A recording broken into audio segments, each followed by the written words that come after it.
નમસ્કાર વિદ્યાર્થી મિત્રો, આપણે ધોરણ 12 નો એક ટોપિક વિદ્યુત કોષોનું શ્રેણી જોડાણ જેનો આપણે અભ્યાસ કરીશું અને પરીક્ષાલક્ષી સારો એવો એક પ્રશ્ન છે.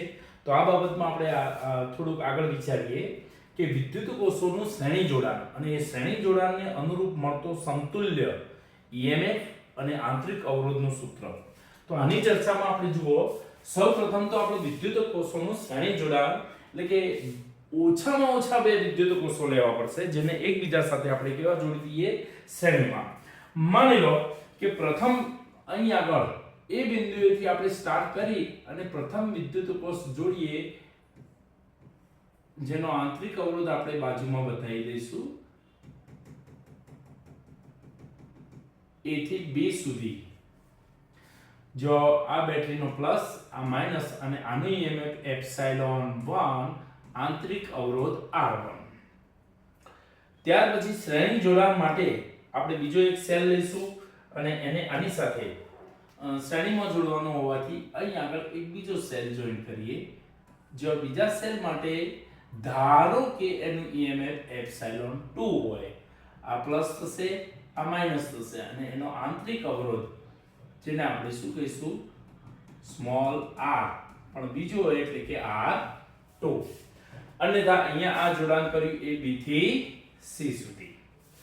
આમ જો આપણે કહીએ તો A થી B સુધી માટે એટલે કે A થી લઈ અને B સુધી આપણે ટર્મિનલ વોલ્ટેજનું સૂત્ર મૂકીએ અથવા તો A અને B છેડા વચ્ચેનો વિદ્યુત સ્થિતિમાનનો તફાવત, ટૂંકમાં ટર્મિનલ વોલ્ટેજ.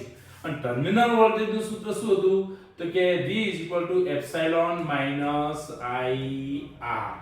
એનો મતલબ કે આમાંથી વહેતો પ્રવાહ આપણે કેટલો કહેવો પડશે, I. ચલો પ્રથમ સેલ માટે અહીંયા એપ્સિલોન 1 કહીશું અને અહીંયા આંતરિક અવરોધ આપણે શું કહીશું, R1. અંતે આપણને આવું કંઈક સૂત્ર મળે A અને B વચ્ચે. હવે માની લો કે આપણે બીજા સેલની વાત કરીએ તો એના બે છેડા વચ્ચેનો ટર્મિનલ વોલ્ટેજ એટલે કે VBC અને VBC માટે આપણું સૂત્ર શું થશે, એપ્સિલોન 2 માઈનસ IR2. જગાઉની થિયરીમાં આપણે ભણી ચૂક્યા છીએ. હવે જુઓ, આને સમતુલ્ય આપણે એક પરિપથ બનાવીએ જ્યાં કોની વચ્ચે તો કે A અને C વચ્ચે બે બેટરીઓ જોડેલી એટલે કે A અને C વચ્ચે એક સમતુલ્ય પરિપથ બનાવો કે જેમાં એક જ બેટરી આપણે જોડાણ કરીશું અને એક જ બેટરી એ આ બંને બેટરીની ગરજ સારશે એટલે કે એની સમતુલ્ય બેટરી કહેવાશે. માટે આનો સમતુલ્ય EMF મળશે ઇક્વેશન, જે આપણે શું કરવાનું, શોધવાનું. ત્યાર પછી આ બંનેનો આંતરિક અવરોધ જેને આપણે શું કહીશું, R ઇક્વેશન, જે આપણે શું કરવાનું, અહીંયા શોધવાનું. એટલે આ બેઉના સૂત્રો આપણે અહીંયા શોધીશું. આ કે છે આપણા માટે પણ ટર્મિનલ વોલ્ટેજનું સૂત્ર મૂકી દો તો કે A અને C વચ્ચે એટલે કે VAC બરાબર સૂત્ર શું હતું, એપ્સિલોન માઈનસ IR. જો અહીં આગળ એપ્સિલોન તરીકે આપણે એપ્સિલોન ઇક્વેશનનો ઉપયોગ કરેલો, અહીં આગળ R ઇક્વેશન જે આપણે શું કરવાના, શોધવાના. આને કહી દો તમે સમીકરણ નંબર 1. આ કે છે અમારું કોઈ સમીકરણ બનાવો તેનું ભેગું થઈ.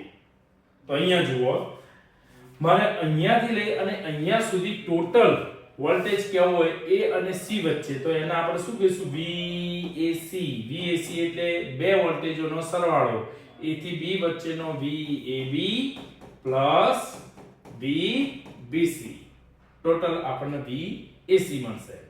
હવે VAC બરાબર જો લખવું હોય તો આ બંનેનો સરવાળો એટલે પ્રથમ પદ સાથે સરવાળો કરું તો શું થશે, એપ્સિલોન 1 પ્લસ એપ્સિલોન 2. ત્યાર પછી સરવાળા વખતે બીજા પદ સાથે સરવાળો કરું ત્યારે કંઈ કોમન નીકળશે. જો કોમન તરીકે આપણે શું કહીશું, માઈનસ I. તો વધે શું તો કે પહેલામાં વધે R1, બીજામાં, આમ આપણને અહીંયા એક સમીકરણ મળશે જેને આપણે કહી દઈએ સમીકરણ નંબર 2. આ બેઉ સમીકરણ 1 અને 2 ને સરખાવતા બંને સમીકરણ શું કરીએ આપણે સરખાઈ દઈએ તો બે સમીકરણના સરખાવો તો AC BAC બંને ઇક્વલ તો એનો મતલબ કે આ આખું જે પદ મળ્યું એ હકીકત કોના બરાબર થાય તો કે epsilon equation is equal to શું થશે એપ્સિલોન 1 પ્લસ એપ્સિલોન 2 તે જ રીતે અહીં આગળ સરખાવતો આ ઇક્વેશનની જગ્યાએ શું મળશે આપણને કે r1 પ્લસ r2 ઓકે મિત્રો આ આપણને અંતે પરિણામ સ્વરૂપે સૂત્રો મળેલ છે આપણે બે સર્કિટ આપણે બે બેટરીઓ જોઈન કરી એની જગ્યાએ જો અહીં આગળ ત્રીજી બેટરી હોય તો એપ્સિલોન 3 સુધી જોત 4 હોત તો એપ્સિલોન 4 સુધી જોત અને n હોત તો એપ્સિલોન n સુધી જોત સેમ ટુ સેમ અવરોધ માટે પણ r1 r2 up to n જોડેલો હોય તો rn સુધી આ સરવાળો થાય અહીંયા આપણે આપણી થિયરીની અંદર બે જ બેટરી એટલે કે બે વિદ્યુત કોષોનું જોડાણ બતાવેલું બીજી એક ખાસ બાબત કહી દઉં કે અહીં આગળ જે બેટરીઓનું જોડાણ A અને C વચ્ચે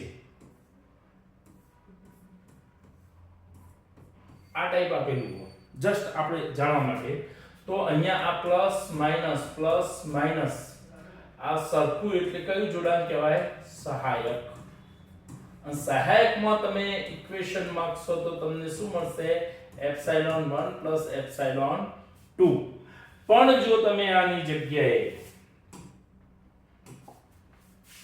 A અને C વચ્ચે બંને બેટરીઓને કંઈક આ રીતે જોડેલી હોય આનું એપ્સિલોન 1 અને આનું એપ્સિલોન 2 આ માઈનસ પ્લસ માઈનસ તો આ જોડાણ કયું કહેવાય વિરોધક સ્થિતિનું કયું જોડાણ કહેવાય વિરોધક આવી પોઝિશનમાં તમે જો ઇક્વેશનનું સૂત્ર લેવા જાઓ તો અહીંયા શું થશે એપ્સિલોન 1 માઈનસ એપ્સિલોન 2 જો આ કિંમત એ એપ્સિલોન 2 કરતા વધારે હોય એવું આપણે માનવું પડશે ધારવું પડશે તો જ્યારે સહાયક હશે ત્યારે સરવાળો બતાવશે જ્યારે વિરોધક હશે ત્યારે બે વચ્ચે બાદબાકી બતાવશે આમ આ સરસ મજાનો પ્રશ્ન આપણો અહીંયા પૂર્ણ થયો જેને તમે બરાબર અભ્યાસ કરો તો એકદમ ઈઝી પ્રશ્ન છે પરીક્ષાની અંદર પણ સારી રીતે તમે આને લખી શકો નવા પ્રશ્ન સાથે આપણે ફરીથી મળીશું મિત્રો નવા વિડીયોમાં